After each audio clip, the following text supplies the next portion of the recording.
It's Monday morning and I'm all tied up. Yep, thought I'd get you on that one. Good morning to you. It's Monday morning. And look, hey, we celebrated making the grade here in Alvin. Cooper Williams, what a wonderful student. 4.0 GPA right now, and he's headed to Texas A&M once he graduates. But this kid is really phenomenal athlete, also phenomenal in the classroom as well. Sally, Backstage Dave with us this morning. Good morning to you both. And I want to look, Sally, before we get started, okay, I want you to know I'm glad that Lovie Smith made the decision. Oh. But I'm still a little perturbed about the tie. I'd like for a team to win if possible, but I didn't want him to lose the game. And I'm sitting there you know, you don't want that. I think Lovie, and I mean, he said this, right, in his post-game interview. He said our defense wasn't playing well, and right. I'd rather tie on the opener in front of the home fans than lose it after being up 20-3. So I think the tie definitely felt like a loss to a lot of fans. I know it felt like that to me watching. I mean, the way the stadium just went silent afterwards, it was like, okay, this doesn't feel like a tie. I mean, nobody wants to tie, right? You want a clear winner. It just felt like a loss. But Brian T. Smith, in his Chronicle article today, I mean, listen to this first line, Nate. He said, Lovie Smith lacked faith in the Texans when his new team needed it most. The first-year head coach prioritized a tie and avoided a potential victory. And a lot of people were saying it looks like the same old Texans. You know, you thought in the first three quarters, man, this is like a new team. We got all these new players. This veteran dude, what was his name? OJ, what's his name? Who caught the touchdowns, Dave? What was his name? OJ Howard? OJ, oh God. Is that right? Howard. Howard. Yeah, OJ Howard. Sorry, I mean, he was incredible. Yeah. And you're like, oh my gosh, there's so much to be excited about. And then it was like, same old Texans, you know, blowing it at the end. But, you know, I mean, they don't have a loss. They're still first in the division with the Colts. So we'll see what happens next week in Denver. That's right. In fact, I'm putting O.J. Howard on my fantasy team. Oh. He plays college football. Yeah, he plays college football at OU, and then he was actually drafted by the Tampa Bay Buccaneers. He had me all excited. I was like, man, we just picked him up too. Is that right? Like we just got him? That's right. Okay. Yeah. Man, that was exciting. Just last week. Wow. Just signed him. So it was good to implement him into the game plan. And obviously Davis Mills having come from Stanford in a tight end dominated offense. He probably likes throwing to the tight end, big target. So yeah, it worked out well. But the strip sack is really what turned the momentum around for Indianapolis yesterday, fourth quarter. And I understand fully why Lovie did it. I get it.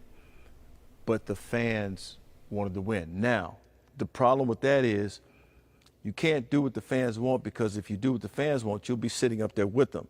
So you got to be very, very careful about that. And I also understand what he's saying. I'm not losing the first home game of my career at NRG in front of 69,000 fans. I ain't doing it. So I get it. I fully understand what he's saying and what he's feeling. I agree with you. I think that was really well put. I hadn't really thought about it that way, that, you know, I know he didn't want to lose, but he's also thinking it's his first game and he wants to set the tone for the year. And he just, after leading by that much, I guess taking the L is worse than the tie, although it seemed like fans thought the other way around. So they'd rather lose going for it than tie not going for it. But I don't know. I cite 1992 Houston Oilers at Buffalo when they were leading 38-3 at the half. All of a sudden, here comes Buffalo, and they are rolling, snowball rolling down the hill, and they caught fire, momentum, everything else. Oilers couldn't stop them. They lost 41-38, and probably that played back in Lovie's mind. No, not today. So I fully get it, Sally. Thank you so much. You have anything else you want to relay? No, not today, Nate. Just looking forward to well, you know, I mean, all this talk about football. The Astros had 5 home runs, right? I mean, yes, they did. 90 wins now. They're on fire. 90 wins. And I didn't play the soundbite, but in Dusty's post-game press conference, he said that, the first thing we want to do, if we get to 90 wins, we know we got a shot to get to the postseason. Now let's see what we can do from here. And that was the gist of his message. We get to 90 wins, we're in the postseason. They're in the postseason once again. Here we go. Here we go. October baseball. I know Dave's itching to talk about sports. That's right. So you better get to him. He's excited to give his 2 cents. How'd you know? Dave loves sports. Go for it, Dave. Take it away, my man. Oh, my gosh. All right. So, yeah, the breaking bomb yesterday, just incredible. The team looks I didn't realize, Nate, what you were just talking about, I don't want to put the cart in front of the horse because I don't want to throw anything out in the universe that would come back and bite us, but the Astros look just so good. But it's nerve-wracking, and Sally will agree with me. It's nerve-wracking for us, huge Astros fan. Every postseason, I'm going to have to pull out that jersey that I wear every year. It's really big on me now. But it's just the nerves, the excitement is there. But, yeah, the nerves going through another postseason with the Astros, definitely rooting for them. All right, yeah, definitely want to talk about the Texans. So, Nate, yesterday we had our Backstage OL staff lunch. We were at a pizza place, Star Pizza over near the Heights. And I asked for the back room because they had the big TV. I'm a huge Texans fan. It's always been my team since they came on the scene. We're there, and I'm watching the game, and I'm like, whoa, first part of the Texans game. I'm like, you are freaking kidding me. These are the Texans that, maybe we won all the preseason games for a reason. And I got so excited, I left the lunch. I'm like, I got to go watch this at the house. I want to be able to hear what's going on in the call. I get home. And, yeah, we know what happened. So I'm thinking maybe I might have jinxed it. I should have stayed at Star Pizza. But, I like the way that the team looked in the beginning of the game. As you just explained what happened with Lovey, and I love Lovey as a coach. I think he's a great coach, and I've always been a huge fan of his. But I just feel like, I don't know, I would have wanted the win. I'm okay with the tie rather than the loss, so I'm feeling you guys on that one. I feel like we ran out of gas, man, and it was the Colts. I thought Ryan looked tired, so I felt like we could have pulled that one off. So I'm a little disappointed.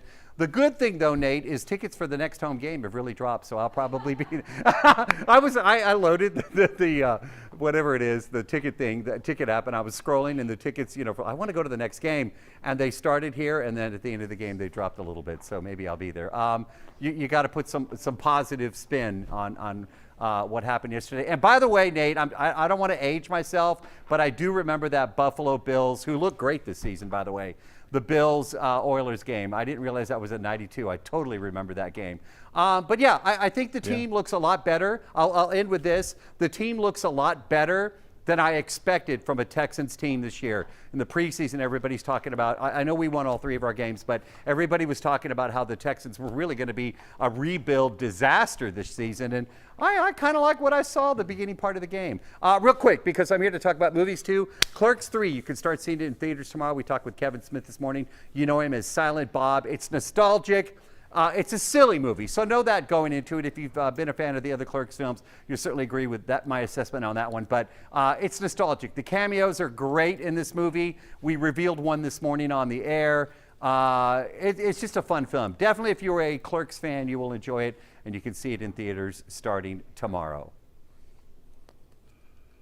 All right, very good, Dave. Yeah, that was in 1992, and we're not aging ourselves. I mean, you're not. but the bottom line is. When you said that, Nate, when you said that, I was like, I totally remember that collapse. Because, I mean, Oilers fan, yeah, for sure. But I was like, wow, okay. Yeah, I got so excited. Again, my feeling yesterday was like, it looked so good. We were at a pizza place. There were other people that were there. So I really wanted to hear the, the call of the game. I wanted to really, engage. I was meeting with our staff, and so I was kind of distracted. I'm like, guys, I got to go. Texas look great. I'm going home. Maybe I should have stayed. Yeah. Anyway. Yeah. Well, they did sort of wear down, I'd say mid-fourth quarter. After that strip sack, that kind of took the air out of the team. They were already tired. They had played. And defensively, they had played really, really well. They really had. I mean, they held Indianapolis to 3 points until the fourth quarter. They played well. They stopped all their drives. Defensive back. The secondary was tremendous yesterday. They were tremendous in overtime as well. So that's that music means class change. That means we're done. Hey, Dave, thank you so much, man. Have a great day. You too, my friend. See ya. You got it. All right. So you guys hit me on the scroll and let me know what you thought about the tie. Hit me on the scroll, and I'll be sure to answer. After the Facebook Live segment, I'll be sure to answer. Meanwhile, we got to say thank you to some people because I got country music going on behind me. That means that classes are changing right now, so we got to go. All right. To the crew: Daniela, Cinderella, the very stylish Janae, Lisa, Taylor, Shining Diamond, Rhoda, big personality Shanette, Barbie Doll Barbie, Carolina Lena Sanchez, Jessica the Great Berman, Rico the Suave Jones, the Lion, Grambling Grad, Kevin Collins, the Chef, John Butler, also known as Mr. Meat, that name courtesy of Johnny, Two Big Toes Rodriguez, Hockey Dan, Juan, Can I Get a Mic Check Miller, Big Daddy Bradley, Dave Lanier, the Mayor, Texas Tech Grandpa Mark Jenner, Alex What's Up Supco, Randy, Pickle Juice Tilly, Old Miss Maggie, and John Bill Street Chastain, because Chris Lamborghini's off today. We will see you guys Tuesday. Have a great day. Are you hungry? I got something for you tomorrow to eat. Take care. Bye-bye.